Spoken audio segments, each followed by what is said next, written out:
Hi எல்லாருக்கும் வணக்கம் and welcome back to our channel. கனடாவில் வந்து சம்மர் ஸ்டார்ட் ஆயிடுச்சுனாவே வந்து ஒவ்வொரு இடத்துலையும் ஏதாவது ஒரு ஸ்டாலு இல்லை ஃபுட் ஃபெஸ்டிவல் அந்த மாதிரி ஏதாவது ஃபெஸ்டிவல்ஸ் கொண்டாடிட்டே இருப்பாங்க. அந்த மாதிரி தான் நாங்கள் வந்துட்டு ஒரு ஃபுட் ஃபெஸ்டிவலுக்காக போயிருந்தோம். என்னடா இது ஒரே கூட்டமாக இருக்குது, என்ன பண்ணுறாங்கன்னு பார்த்தோம்னா, அங்கே வந்து ஒரு அம்மா வந்து பாம்பை வச்சு விற்ற காமிச்சிட்டு இருந்தாங்க. ஏதோ ரப்பர் பாம்பாக இருக்கும்னு போய் பார்த்தோம்னா கிட்ட போய் பார்த்தா தெரியுதுங்க, ஒரிஜினல் பாம்பை வச்சு விற்ற காமிச்சிட்ருக்காங்க. ஃபஸ்ட் டைம் அவ்வளோ பெரிய பாம்பை வந்து பார்க்குறோம், அதை வேற தொட்டு வேற பார்த்தோம்.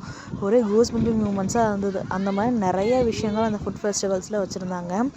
அதுவும் இல்லாமல் அங்கே வந்து நிறையா சர்க்கஸ் ஐட்டம்ஸ் எல்லாமே இருந்தது. நாங்கள் வந்து போன டைம் வந்து கொஞ்சம் லேட்டானால அந்த பிளேயிங் ஐட்டம்ஸ் இதுலேயுமே நாங்கள் விளையாடாமல் ஜஸ்ட்டு ஃபுட் ஃபெஸ்டிவலை மட்டும் ஒரு ரவுண்ட் அடித்து பார்த்துட்டு வந்துட்டோம்.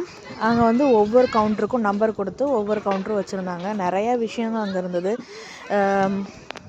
ஒவ்வொரு கவுண்டர்லேயும் வந்து விதவிதமான ஃபுட்ஸ் வந்து வச்சுருந்தாங்க. அவங்க ஃபஸ்ட் நாங்கள் போன ஒவ்வொரு கவுண்டர்லேயும் வந்து மோஸ்ட்லி எல்லா கவுண்டர்லையுமே வந்து சிக்கன்ஸு, அதுக்கப்புறம் வந்து ஸ்மோக்டு சிக்கன் எல்லா ஐட்டம்ஸும் இருந்ததுங்க. அவங்களோட ஷாப்ஸை வந்து ரெப்ரசன்ட் பண்ணுற மாதிரி மோஸ்ட் ஆஃப் த ஐட்டம்ஸ் எல்லாமே வந்து மெயின் டிஷ்ஷஸ் வந்து வச்சுருந்தாங்க. நாங்கள் எல்லா டிஷ்ஷஸையும் பார்த்துட்டு எது ஃபுல்லாக நாங்கள் ஃபஸ்ட்டு போனதுமே வந்து எல்லா இடத்தையும் சுற்றி பார்த்துட்டோம். எங்கெங்கே வந்து என்னென்ன ரேட்டில் என்னென்ன ஐட்டம்ஸ்லாம் இருக்குது அப்படின்னு சுற்றி பார்க்கலாம் அப்படின்னு சொல்லிட்டு போயிட்டோம். இங்கே வந்து பார்த்திங்கன்னா நிறைய ஐஸ்கிரீமு, குனாஃபாஸ் அந்த மாதிரி நிறைய ஐட்டம் டிஃப்ரெண்ட்டாக வச்சுருந்தாங்க. பார்க்குறக்கே வித்தியாசமாக இருந்தது. நிறையா ஐஸ்கிரீம்ஸ் வித்தியாசமாக வச்சுருந்தாங்க. முன்னாடியே மெனூஸும் வந்து என்னென்ன இருக்குது, எவ்வளோ அமௌண்ட்டு எல்லாமே வந்துட்டு டீட்டெயில்டாக அங்கே வந்து முன்னாடியே வந்து போட்டு வச்சுருந்தாங்க. ஆனால் நேராக போய் வாங்கினா கூட வந்து இவ்வளோ அமௌண்ட் வராது போல். ஃபஸ்ட்டு ஃபுட் ஃபெஸ்டிவலுங்கிற பேரை வச்சுட்டு நிறைய அமௌண்ட்டு போட்டு சேல்ஸ் பண்ணிகிட்ருந்தாங்க. ட்ரெஸ்ஸாக இருக்கட்டும், ஃபுட்ஸாக இருக்கட்டும், எல்லாமே ஜுவல்ஸாக இருக்கட்டும், எல்லாமே ரொம்ப ரேட் அதிகமாக தான் இருந்தது. நாங்கள் அதில் கொஞ்சம் ரேட் கம்மியாக இருக்கிற கடையாக பார்த்து தேடிட்டு இருந்தோம். ஆனால் வந்து கூட்டம் வந்து சொல்லவே தேவையில்லை, அவ்வளோ கூட்டம் இருந்தது. ஒவ்வொரு கவுண்டர்லேயும் வந்து க்யூ வைஸாக நின்றுட்டுருந்தாங்க. இங்கே ஒரு கவுண்டரில் வந்து வா அப்படின்னு மனம் தூக்கிட்டே இருந்தது. என்னடான்னு பார்த்தோம்னா சிக்கன் பிரியாணி, நம்மளோட ஃபுல் மீல்ஸ் ரைஸு, சிக்கன் கறி எல்லாம் நிறையா வந்து வெரைட்டிஸாக வச்சுருந்தாங்க. பயங்கர ஸ்மெல், அப்படியே கிரேவிங்காக இருந்தது. ஒவ்வொன்றையும் சாப்பிட்டு பார்க்கலான்றது. பட் நம்ம பட்ஜெட் அவ்வளோ இல்லை. இதுதான் வந்து குனாஃபான்னு சொல்லி வச்சுருந்தாங்க. ஃபர்ஸ்ட் டைம் குனாஃபாவை நேரில் பார்க்குறேன். இது வரைக்கும் குனாஃபாவை பார்த்ததும் இல்லை, டேஸ்ட் பண்ணதும் இல்லை. பட் ஓகே, டேஸ்ட் பண்ணி பார்க்கலான்னு டேஸ்ட் பண்ணேன். அவ்வளோக்கா இல்லை, ஓகேவாக தான் இருந்தது. அதுக்கப்புறம் இங்கே வந்துட்டு ஒருத்தவங்க வந்து பஞ்ச் பண்ணி அது எவ்வளோ பஞ்ச் வந்து பண்ணுறாங்களோ அதுக்கு தகுந்த மாதிரி அமௌண்ட்டு தருவோம் அப்படின்னு சொல்லி அவங்க ஒரு குறிப்பிட்ட பாயிண்ட் வச்சுருக்காங்க. அதுக்கு மேலே அடித்தா அவங்களுக்கு வந்து அமௌண்ட்டு தருவோம்னு சொல்லி போட்டிருந்தாங்க. பட் மோஸ்ட்லி எல்லாத்துக்குமே வந்து ஒரே அளவான பாயிண்ட்டு தான் கிடச்சிட்டு இருந்தது. இதில் இன்னொரு பித்தலாட்டம் இருக்குன்னு தெரியல. அப்படியே அடுத்த சைடு போனோம்னா இங்கே வந்து ஃபுட் காம்படிஷன் வச்சுருந்தாங்க. அதாவது வந்து யார் ஃபாஸ்ட்டாக ஃபுட்டு வந்து சாப்பிடுவாங்கன்னு. அது வந்து பெருசாக இன்ட்ரெஸ்டடாக இல்லைன்னு நம்ம அப்படியே கொஞ்சம் இன்ட்ரெஸ்டிங்கான இடத்துக்கு போகலான்னு பார்த்தோம்னா, நம்ம ஊரில் இருக்கிற மாதிரியே நல்லா ஹைட்டாக அந்த பொய்க்கால்லாம் வச்சு ஒரு அங்கிள் வந்துட்டு பலூன்லாம் வந்து மேக் பண்ணி கொடுத்துக்கிட்டு இருந்தார்.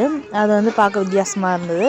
அப்புறம் வந்து இன்னொரு சைடில் மெஹந்திஸ்லாம் வந்து ஒரு கைக்கு போடுறதுக்கு வந்து பார்த்திங்கன்னா அது ஒரு சைடுக்கே $10. நம்ம ஊருக்கு வந்துட்டு $600. இது அந்தளவுக்கு ஒர்த்தில், நம்மளே $10 மெஹந்தியை வாங்கி போட்டுக்கலாம் அப்படின்னு சொல்லிட்டு நடந்துட்டோம் அந்த சைடு. அதுக்கப்புறம் நிறையா வந்து க்ரியேட்டிவான நிறையா ஆர்ட்ஸ் எல்லாம் வச்சுருந்தாங்க. அதுக்கப்புறம் வந்து நமக்கு பிடிச்ச ஒரு மெயினான இடம் ஜுவல் செக்ஷன்ஸ். ஸோ அந்த ஜுவல் செக்ஷன் வந்து அழகழகாக கலராக சூப்பராக இருந்தது. எல்லா ஜுவல்ஸுமே பார்க்குறக்கே அப்படியே கண்ணை பறிக்கிற மாதிரி இருந்தது. பட் ரேட்டும் அதே மாதிரி ரொம்ப அதிகமாகவே இருந்தது. நம்ம ஊர்லேயே வந்து வாங்கினோம்னா ஒரு $50, ஒரு $100, ஒரு $200 வாங்கிடலாம். ஆனால் இங்கே $2000 போட்டிருந்தாங்க. ஓகே, அடுத்த கடைக்கு போகலாம் அப்படின்னு சொல்லிட்டு அடுத்த கடைக்கு வந்துட்டோம். அங்கே ஆனால் மோஸ்ட்லி எல்லாமே வந்து பன்னிக்கறி வந்து இந்த ஊரில் சாப்பிடுவாங்க, போர்க் அப்படின்னு. அந்த போர்க்கோட ஸ்மெல் தான் நமக்கு உமட்டிட்டு வந்துட்டு இருந்தது. அதுவும் நிறையா கடை வந்து சைனீஸ் கடை வேறு. அப்புறம் இங்கே வந்து ஒருத்தவங்க வந்து தோசையில் வந்து சாக்லேட் சிரப் மாதிரி ஊற்றி என்னமோ பண்ணி கொடுத்துட்ருந்தாங்க. ஏதோ பார்க்க வித்தியாசமாக இருக்கே அப்படின்னு சொல்லிட்டு கிட்ட போய் பார்த்தோம். தோசை வந்து சுட்டு அதுக்குள்ளே வந்து சாக்லேட்டு, ஸ்ட்ராபெரி அதெல்லாம் வந்து வச்சு கட் பண்ணி பேன் கேக் மாதிரி ஏதோ கொடுத்தாரு. அதையும் வந்து எல்லாத்தையும் பார்த்துட்டு எங்களுக்கு வந்துட்டு ஒரு மோமோஸும் வந்துட்டு, அப்புறம் வந்து இந்த ஊரில் நூடுல்ஸ் வந்து சவுமீன் அப்படின்னு சொல்லிட்டு ஒரு விதமான நூடுல்ஸ் தருவாங்க. அதையும் வாங்கிட்டு சாப்பிட்டுட்டு டாடா பை பை சொல்லிட்டு கிளம்பிட்டோம். இந்த வீடியோ உங்களுக்கு பிடிச்சிருக்குன்னு நினைக்கிறேன், இன்ட்ரெஸ்டிங்காக வந்திருக்குன்னு நினைக்கிறேன். தேங்க்யூ ஸோ மச் ஃபார் வாட்சிங்.